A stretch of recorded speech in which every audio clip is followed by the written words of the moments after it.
प्रिय सखी, थोडा वेळ काढ. कारण मातृत्व हे फक्त जबाबदारी नाही, तर आंतरिक शांतता आहे. म्हणूनच आज मी सगळी कामं बाजूला ठेवली आणि फक्त माझ्या बाळासोबत वेळ घालवला. कारण सकाळपासून रात्रीपर्यंत कितीतरी कामं करत असताना हा जीव मला नुसता पाहतोय, माझं लक्ष वेधतोय आणि मग मी थांबते, सगळं बाजूला ठेवते, फक्त त्याच्यासाठी आणि माझ्यासाठीही.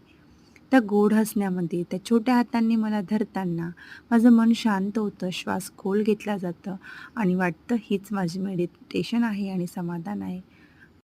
आणि खरंच सांगते, खूप भारी वाटलं. एक वेगळीच ऊर्जा, समाधान आणि शांतता जाणवली. मला जाणवलं काम तर कधीच संपणार नाही, पण माझं बाळ, त्याचं हे बालपण मात्र लवकरच संपून जाणार.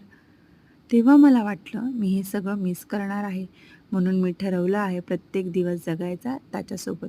प्रत्येक आईला सांगते, थोडा वेळ काढ, निवांत राहा, हे क्षण परत येत नाहीत. एका आईचा अनुभव